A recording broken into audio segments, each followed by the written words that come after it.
ਅੱਛਾ ਜੀ, ਅੱਜ ਅਸੀਂ ਗਏ ਦੁਬਈ ਬੋਟ 'ਤੇ ਝੂਟਾ ਲੈਣ। ਭਤੀਜੀ ਮੇਰੇ ਇੱਕ ਦਫਾ ਆਂਦੀ कि ਅਸੀਂ गश्ती से झूटा ਲੈਣ गए, कश्ती नहीं गश्ती थे। आज हमने भी गश्ती का रूट इंजॉय किया, लेकिन ये कि सब तो बेहतरीन अगर किते जाना सही इंजॉय होंदा तो मरीना दुबई जाओ हमेशा। उधर अच्छी बोट मिल जाती, अच्छा खाना हर शा बेहतरीन।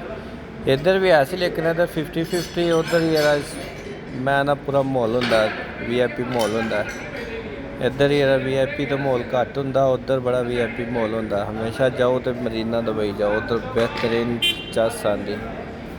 उधर है डांस डूंस हर शह, खाना वन सवन्ने बुफे होंदा। मैं ना कमाल हो जाती आखिर होंदी आखिर। लेकिन ये क्या बंदे की बड़ी हिम्मत है कि वे लो बंदे नूं रोटी वास्ते की कुछ करना पैंदा। बच्चों का पेट पालन, माँ प्यो भैन भरा, माँ प्यो बुढ़ी बंदे बच्चे न्याणे सारिਆਂ वास्ते की कुछ करना पैंदा।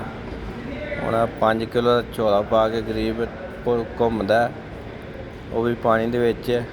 ਬੜੀ ਹਿੰਮਤ ਹੈ।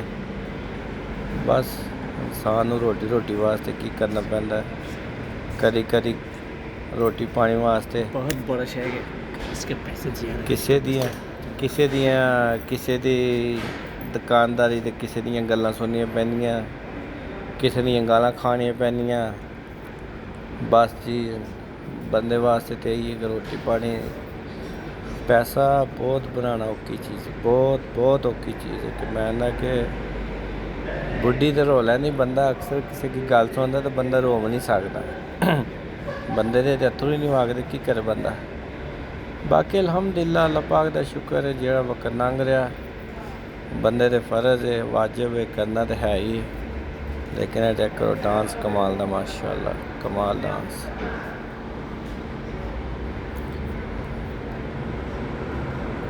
ਕਮਾਲ ਕਰ ਗਿਆ, ਸਹੀ ਗੱਲ, ਚੱਸ ਆ ਗਈ।